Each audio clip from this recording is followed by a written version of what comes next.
Kādi ir svarīgākie procesi, kas notiks novembrī no astroloģijas aspekta, tūlīt pastāstīšu. Novembris kopumā mums būs tāds pārdomu un iekšēju pārmaiņu mēnesis. Daudziem tas nesīs vērtību pārvērtēšanu un jaunu dzīves ceļu. Atcerieties no iepriekšējiem video par to, ka mēnesis sākas saspringti un it īpaši uzmanīgiem jābūt 4. novembrī. Un 5. novembrī mums jau ir pilnmēnesis vēršā Skorpiona asī. Aktualizēsies tēmas, kas ir saistītas ar finansēm, jauniem ienākumu avotiem. Un šis pilnmēnesis ir labs, lai strādātu ar domāšanas veidu par naudu un praktizētu pateicību par visu to, kas šobrīd ir. Tālāk 7. novembrī Venēra ieies Skorpionā, un tas dos kaisli un intensitāti jūtām.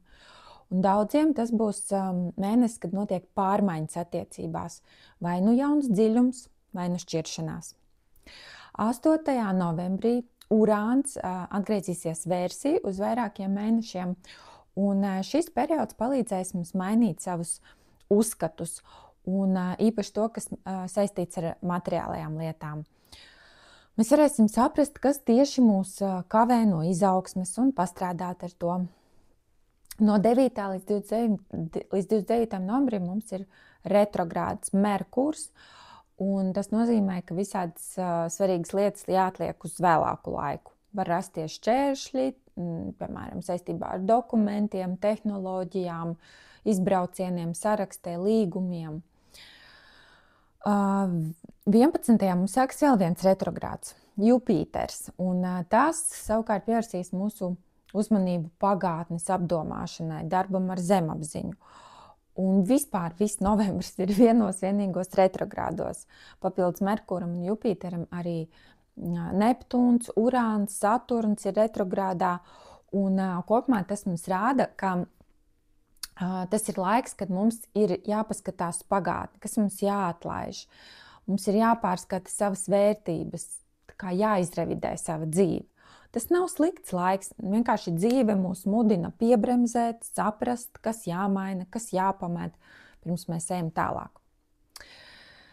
Tā, ko vēl nesīs novembris? 20. novembrī mums būs jauns mēnesis Skorpionā, un tas ir ideāls laiks atkal, lai veco atlaistu, ar zemapziņu pastrādātu, jo Skorpions mums vienmēr mudina transformēties, mainīties. Un sākot ar 22. novembri mēs jau sākam svinēt strēlnieku dzimšanas dienas, un Saule no Skorpiona pāriet strēlniekā, un tad no transformācijas uz tādu brīvību, tūsiņiem, plašumu. Un tad sākas tāds optimisma periods, kad gribas mācīties, ceļot, jauni mērķi. Un to visu varēs sākt pēc 29. novembra, kad varēsim realizēt tās savas idejas, ja, bet pagaidām tad domājam, tikai apsveram. Tātad rezumē.